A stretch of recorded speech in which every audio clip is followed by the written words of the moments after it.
শিরক করো না, জ্বালিয়ে দিলেও হত্যা করা হলেও শিরক মহাপাপ। চলেন যে কয়েকটা শিরক দেখি। মানে আতা আরাফান ফাসালো ফাসা তাকে মাকালা। কেউ যদি গণকের কাছে যায়, তার কাছে গেলেই তার 40 দিনের সালাত কবুল হবে না, খালি গেলে। কেউ যদি গণকের কাছে যায়, তার বলা কথাকে বিশ্বাস করে, সে মোহাম্মদকে কোরআন মাজিদকে অস্বীকার করে, সে কত বড় পাপী। রাসূলুল্লাহ সাল্লাল্লাহু আলাইহি ওয়াসাল্লাম হালাকাতান বিয়াদ, আল্লাহ রাসূল একটা লোকের হাতে দেখুন বালা, তামার বালা। এখানে অনেকের তামার বালা আছে, যারা কাজ করতে আসে তাদের হাতে তামার বালা আছে, নইলে ঘড়ি জাতীয় বালা আছে। আল্লাহ রাসূল বলেন এটা কি? আল্লাহ রাসূল আমার শরীরে একটু অসুস্থ ব্যথা আছে, সেই জন্য দিয়েছি। আরে এইটা দিয়ে তোমার ব্যথাই বেশি হবে, কমবে না, তুমি এটা খুলে ফেলো। তুমি যদি মরে যাও আর এটা যদি তোমার গায়ে থাকে, তোমাকে জাহান্নামে যেতে হবে। কেউ বালা অবস্থায় এখান থেকে উঠে যাবেন না, হাতে যা আছে রাবার বালা আছে এখন 1 মিনিট সুযোগ রেখে চলে গেলে, মারা গেলে জান্নাত হবে ইনশাআল্লাহ, রেখে জান্নাত হবে না। রাসূল সাল্লাল্লাহু আলাইহি সাল্লাম বলেন, মান তালাকা তামিম ফাকাদ আশরাকা। কেউ যদি তাবিজ মাদুলি ঝুলায় তাহলে শিরক করলো। হুজুর যত বড়ই হোক, পাগড়ি যত বড়ই হোক, আলখাল্লা যত বড়ই হোক, কোরআন মাজিদ দিয়ে যদি তাবিজ লিখে দেয় তবে হুজুর মুশরিক, আর কাজ শিরক, বিনিময় জাহান্নাম। মাদুলি আপনার গায়ে, আপনার স্ত্রীর গায়ে, আপনার ছেলের গায়ে, আপনার মেয়ের গায়ে, গলায় কারো থাকবে না, 1 সেকেন্ড থাকবে না। যদি কবিরাজ বলে, হুজুর বলে যে এই বালা ছাড়া, তাবিজ ছাড়া আপনার স্ত্রীর গা থেকে জিন যাবে না, আপনার স্ত্রী বলবে মরে যাব তবুও বালা তাবিজ গায়ে দিব না। আরে 10 দিন পরে মরতাম, না হলে এখনই মরলাম। বেঁচে থাকতে থাকতে আর শেষে তো একদিন আছে নাকি? মালাকুল মউত আল্লাহকে গিয়ে বলছেন যে আপনি যে একটা লোকের কাছে আমাকে পাঠালেন, তা আমি তাকে জান কবজের কথা বললাম, 1 থাপড় দিয়েছে, আমার যে 1 চোখ কানা হয়ে গেল। আচ্ছা ঠিক আছে, তুমি তাকে গিয়ে বলো যে গাভীর গায়ের উপরে হাত দেন। তো উনি গাভীর গায়ের উপরে হাত দিলেন। তখন জিবরাইল মালাকুল মউত বলছেন, হাতের নিচে যতটি লোম আছে ততদিন আপনি বাঁচবেন। তখন মুসা আলাইহিস সালাম বলছেন তারপরে? বলে তারপরে মরণ। ও, তারপরে যদি মরণ তার এখনই।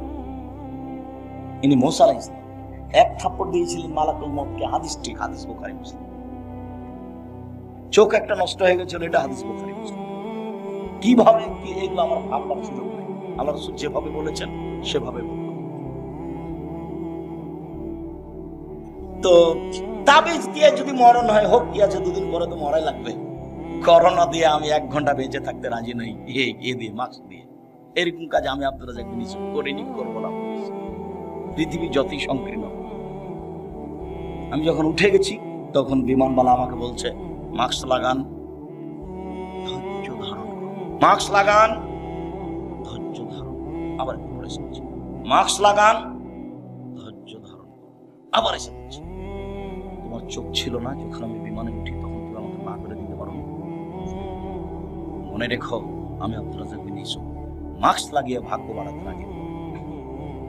বুখারী মুসলিমের হাদিস, আল্লাহ রাসূল বলছেন লাদওয়ালা তেয়ারওয়ালা, সংক্রামক ব্যাধি শরীয়তে নেই, ভূত বলে কোনো জিনিস নেই, পেঁচার ডাকে কিছু হবে এই কথা নেই, অশুভ ফল শরীয়তে নেই। কার মুখ দেখে আসলাম যে কাজটা হলো না? কোন মায়া লোকের যে মুখ দেখলাম, কোন মহিলার মুখ দেখেছি সেজন্য কাজ হয়নি, এর অশুভ ফল, এরকম কিছু ইয়েতে নেই, ইসলামে নেই। আল্লাহ রাসূল বলছেন শোনো, লা তুদি শায়ান শায়া, একজনের রোগ ব্যাধি অপরজনের কাছে যায় না, কারো রোগ ব্যাধি কারো কাছে যায় না, কারো রোগ ব্যাধি কারো কাছে যায় না। 3 বার যখন বলা হয়েছে, পল্লীর মানুষ দাঁড়িয়ে বলছে আল্লাহ রাসূল যায় তো। এই কিভাবে যায়? একটা উটের যদি চুলকুনি ঘাও হয়, বাকি সব উটকে হয়ে যায়। এই যে দেখ সংক্রামক ব্যাধি আছে। ও তাহলে বলো প্রথম জনকে কিভাবে হলো? তখন ও তার পল্লীর মানুষ কিছু বুঝে না, ও তখন আর কিছু বলছে না। বলো তাহলে প্রথমটাকে কিভাবে হলো? এটা আল্লাহ রাসূল বলছেন, তার আমার আর আপনার কথা নয়। তখন আর কিছু বলছে না, তখন বলছে শোনো, কাতাবাল্লাহু হায়াতাহু ওয়া মাওতাহু রিজকাহু মাসাইবাহু।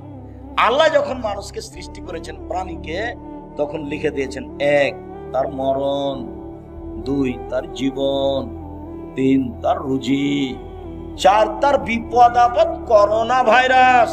পৃথিবী সৃষ্টির 50,000 বছর পূর্বে যদি আমার নামে করোনা ভাইরাস লেখা থাকে, আর আজ যদি আমি পাথরের ভিতরে ঢুকে থাকি, তবু আমাকে করোনা ধরবেই। প্রমাণে ফিউচার পার্কের মালিক ঢাকার, ওরা দেশের পানি খেত না, ওরা দেশের পানি খেত না, ওরা দেশের পানি খায় না, বিদেশ থেকে পানি নিয়ে এসে খায়। আর রাজশাহী মেডিকেলে করোনা ভাইরাসের মেডিকেলে দেখা গেল যে রোগী যাকে করোনা হয়েছে ওকে যে খাবার দেওয়া হয়েছে, ওই খাবারগুলো সামনে ফেলে দেওয়া হয়েছে, ওরা সবাই খাচ্ছে, ওকে কাউকে করোনা ধরে।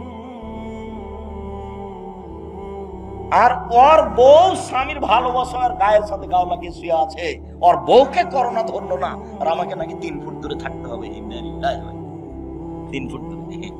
আমি দুবাইয়ে গেছি, বলছে আমি আপনার পায়ের সাথে পা লাগিয়ে বসো, দাঁড়ান, আমি বলছি জরিমানা হবে। জরিমানা আমি দেবো? পায়ের সাথে পা লাগিয়ে দাঁড়ান।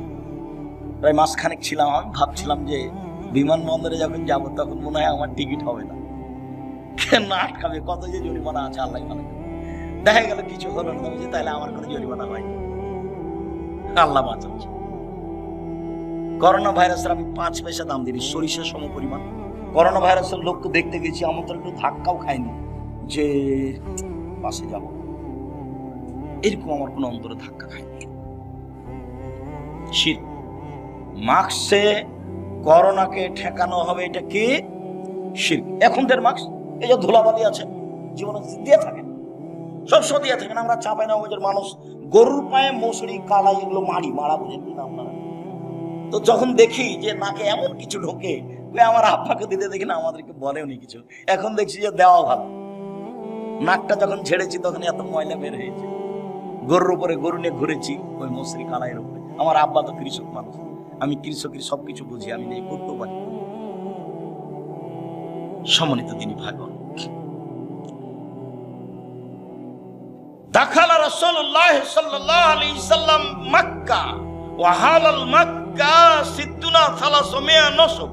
আল্লাহর নবী যখন কাবা ঘরে ঢুকলেন, তখন কাবার ঘরে ছিল 360টি মূর্তি। মূর্তিগুলো ছিল ইব্রাহিম আর ইসমাইলের। আল্লাহর নবী যখন কাবা ঘরে ঢুকলেন, তখন কাবা ঘরে ছিল 360টি মূর্তি। তার হাতে একটা লাঠি ছিল, মূর্তিগুলোকে গুতা দিতে লাগলেন আর বললেন, জাল হক এসেছে সত্য, ওয়া যাহাকাল বাতিল চলে গেছে মিথ্যা, ইন্নাল বাতিলা নিশ্চয় মিথ্যা, কানা যাহুকা চিরদিন মিথ্যা। একবারে মূর্তিকে সব ভেঙে চুরে একাকার করে। মূর্তিগুলো ছিল ওর বাপের। মূর্তিগুলো কার ছিল? বাপের। কে ওর বাপ? আজব কেন হবে?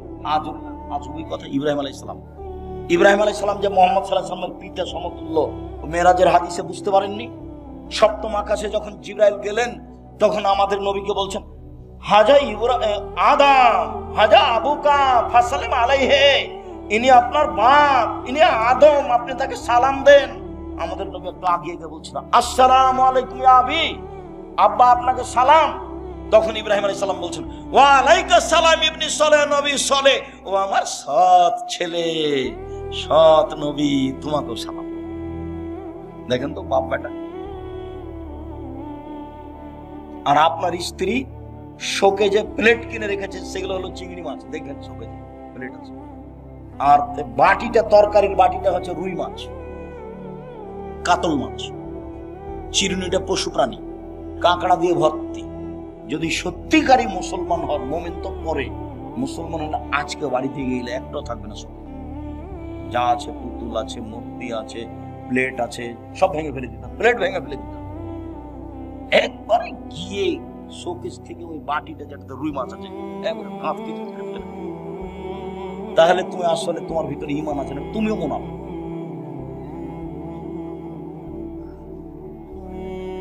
গিন্নি যদি রাগ করে, তাহলে বলবে যে আগে বক্তব্যটা শোনো, আব্দুল রাজ্জাক সাহেবের বক্তব্যটা শোনো। যাক, সেটা পরে, ওর সাথে কোনো কথা নেই, শরীয়ত।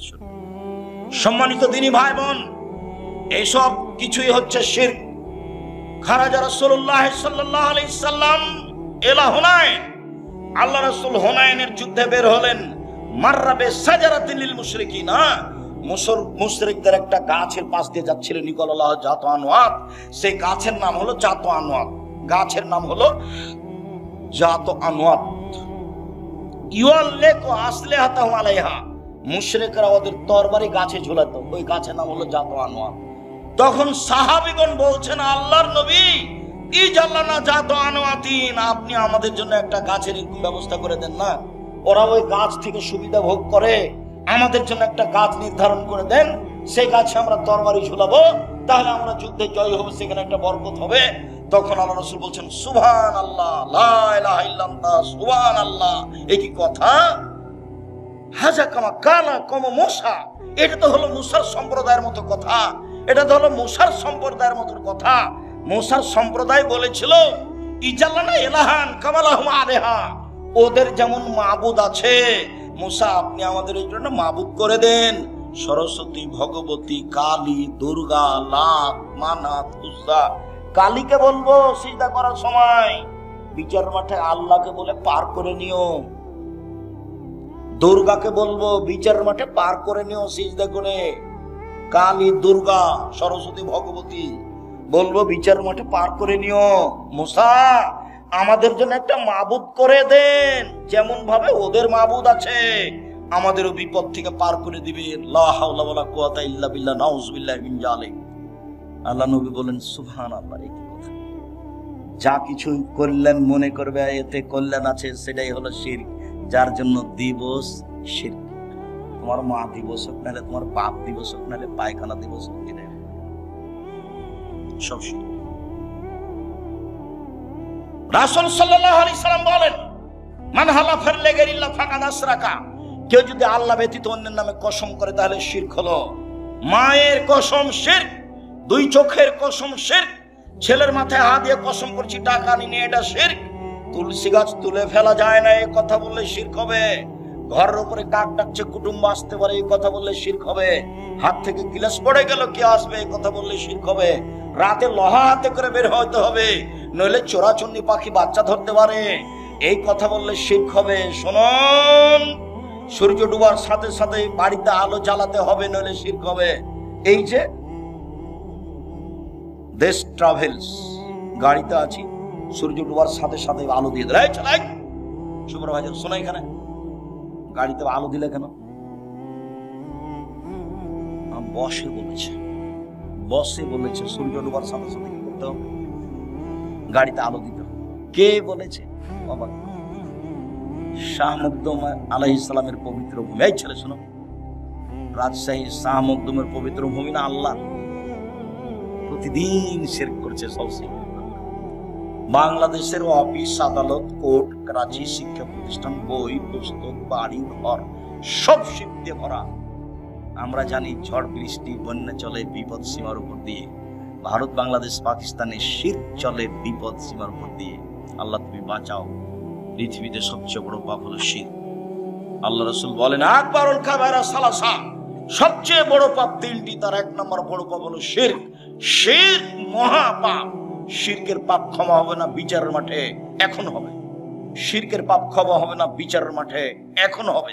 রাসূল সাল্লাল্লাহু আলাইহি সাল্লাম শেষ সময়ে বলেছিলেন, ইত্তাখাযাল ইয়াহুদান নাসারা কুবুরাম বিমাসাজিদা, আল্লাহ তাদের প্রতি অভিশাপ করুক, ইহুদি খ্রিস্টানেরা ওদের নবী মারা গেলে কবরকে মাজার করেছে।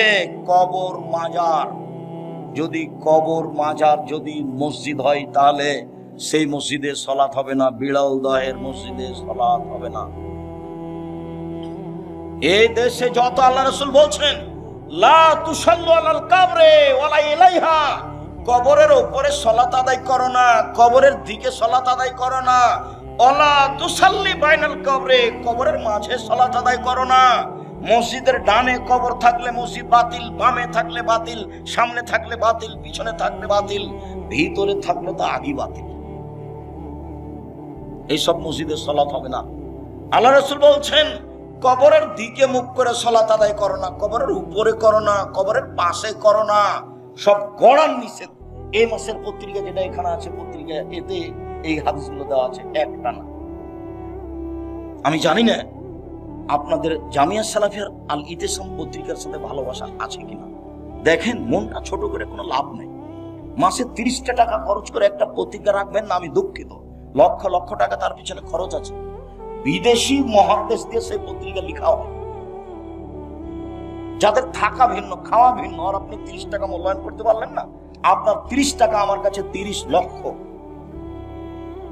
কেননা আপনি 30 টাকা দিয়ে ওকে মূল্যায়ন করলে এই কাজটা চলতে থাকবে। ওর পিছনে বহু মানুষ আছে। মুখে জাতিকে ফাঁকি দিনি, মিডিয়ায় জাতিকে ফাঁকি দিনি, কলমে জাতিকে ফাঁকি দিনি। কোথাও অপ্রয়োজনীয় কথা কর্ম লিখে কলম ভর্তি করিনি। সেটা যেটাই নেন, নামাজের উপরে নেন, দুয়ার উপরে নেন, আদর্শ পরিবার নেন, আদর্শ নারী নেন। আর আমার দিনী বোন যারা, তাদেরকে একটা কথা বলি, বেগম রোকেয়া বই লিখেছে অবরোধবাসিনী, মানে মহিলারা হলো অবরোধবাসিনী। সেই জন্য রংপুরের আর একজন মহিলা বই লিখেছে কেন হবো অবরোধবাসিনী। অবরোধবাসিনী মানে অবাক কথা, আমরা কেন অবরোধবাসিনী হবো? যেগুলো যেগুলো অন্যায় করেছে সেগুলো বইয়ে উল্লেখ করা আছে। আর বইয়ের নাম হলো শিক্ষা বনাম জাহেলিয়াত। অন থেকে নিয়ে উপর পর্যন্ত প্রায় লেখাই বাতিল, সব হিন্দুদের মুশরিকদের লেখা। মুসলমান হলেও সবই প্রতারণা দিয়ে ভরা, মিথ্যে কথা দিয়ে ভরা। কুকুর শ্রীগালের নাম দিয়ে কবিতা লেখা আছে। যেটা বই পড়বেন সেটাই, যেটা বই উঠাবেন সেটাই মিথ্যা কথা, সেটাই প্রতারণা। যার জন্য বইয়ের নাম শিক্ষা বনাম জাহেলিয়াত। এটা শিক্ষা নয়, এটা প্রতারণা। একটা বাচ্চাকে ধোকা দিয়ে শিক্ষা দেওয়া যায় না। ছেলে মনে নাই তোমার? মনে নাই? কি মনে নাই বলেন তো, কি মনে নাই? হাতি শক্তিশালী প্রাণী। হাতি হলো সিংহ বনের রাজা, হাতি হলো সবার রাজা। তো এখন শিয়ালের কাছে তারা বিচার দিয়েছে যে হাতির বিচার করতে হবে। ও ঠিক আছে, করে দিব। তো শিয়াল হাতিকে গিয়ে বলছে, হাতি মশাই, আপনাকে সম্মান জানার জন্য নদীর ওই পারে অনেকে আছে, আপনার অপেক্ষা করছে সবাই। তাই? খুব ভালো কথা, কিভাবে যেতে হবে? আমি আগে আগে যাচ্ছি, দেখেন। তো শ্রীগাল পানিতে নেমে সাঁতার দিয়ে চলে গেছে। তখন হাতি বলছে, তাহলে আমিও যাই ভাবে। হাতি যখন পানিতে নেমেছে, তো কি হয়ে গেল? ডুবে গেল। এই গল্পটা ছেলেদেরকে শিখাচ্ছে, এটা তুমি কি মনে করবে? এটা ধোঁকাবাজি, প্রতারণা। ওই লেখক অযোগ্য, আর বাপ অযোগ্য, আর জাতি অযোগ্য, সবকিছু বাতিল। এই প্রতিষ্ঠান বাতিল। এভাবে শিক্ষা যাদেরকে ছেলে দেওয়া যাবে না। প্রতারণা, ধোঁকা। জামিয়া সালাফের সব ক্লাসের জন্য ভিন্ন বই আছে। আমরা নিজেরাই সব বই বের করছি, শুরু থেকে শেষ পর্যন্ত চেষ্টা চালাচ্ছি। জাতির কাছে মডেল হিসেবে প্রতিষ্ঠান পেশ করতে চাই। আপনার কাছে যেটা আমি দাবি রেখেছি সেটা হলো একটু দোয়া। আমি পরের বাক্য বলেছি যে আপনার 10টা টাকা ছাড়া জামিয়া সালাফে গড়ে যাক, এটা আমি চাইনি। বিচার মাঠে আপনি ঠেকে যান, আমি এটা চাইনি। আপনি 10টা টাকা দিয়ে রাখলে আপনি বলবেন যে আমি জামিয়া সালাফে 10টা টাকা দিয়েছি। 23-24 তারিখে যাবেন, আমি যখন বলবো 10টা টাকা দিবেন, দিয়ে বলে রাখবেন যে আমি জামিয়া সালাফে 10টা টাকা দিয়ে শরিক আছি। প্রতি মাসে 32 লক্ষ বেতন লাগে। প্রত্যেক দিন বিকালে 50 থেকে 1 লক্ষ টাকা লেবার মিস্ত্রি বিল আছে। তো উপর থেকে তো এটা নেমে আসে না। ফকির ফাকরা আপনি আমি এরকমই দিয়ে চলে। এখানে কোনো বৃত্তশালী নেই, সাধারণ মানুষদের জামিয়া সালাফে চলে। আপনার যার জন্য আমি দাবি জানিয়েছি দোয়ার। সম্মানিত দিনী ভাই বোন, আমি আলোচনার শেষে চলে আসলাম। আমি আংশিকভাবে কষ্ট পেলেও আপনাদের বসে থাকাতে আমি খুবই খুশি হয়েছি। জাযাকুমুল্লাহ খায়র। সম্মানিত দিনী ভাই বোন, আমার উপদেশ মনে রাখবেন। এই ছেলে থামো। 5 ওয়াক্ত সালাত, 1, 2 মনে রাখতে হবে, হালাল রুজি, 3 কোরআন তেলাওয়াত, 4 দুইজন যেখানে বসে আছে সেখানে না বসে। এটা উপদেশ। শিরক থেকে বাঁচতে হবে, দ্বিতীয় কথা। চতুর্থ কথা হলো 23-24 ডাঙ্গিপাড়ায় যেতে হবে। জোরালোভাবে অনুরোধ থাকছে, পুরুষ নারী সবাই যাবেন, আমি খুশি হব। 10টা টাকা হলো সহযোগিতা করবে। আর সবাই বই পুস্তক নিয়ে যাবেন, কেউ খালি যাবেন না। আর আপনাদের প্রিয় আব্দুল্লাহর বই আছে, মিন্নাতুল বারি, বুখারীর ব্যতিক্রম ব্যাখ্যা। এছাড়াও দেখেন তাওজিহুল কোরআন তাফসির আছে, ব্যতিক্রম তাফসির, অন্যান্য বইগুলি, দুয়ার বই আছে, কেন নির্যাতন কি তার প্রতিকার, শিক্ষা বনাম জাহেলিয়াত, সম অধিকার নেই, মর্যাদা চাই, আদর্শ নারী, আদর্শ পরিবার। আমার দিনী ভাই বোনকে বইগুলি সংগ্রহ করার জন্য অনুরোধ জানাচ্ছি। আমার হাতের ডান দিকে বইগুলি আছে, স্টেজের পাশেই।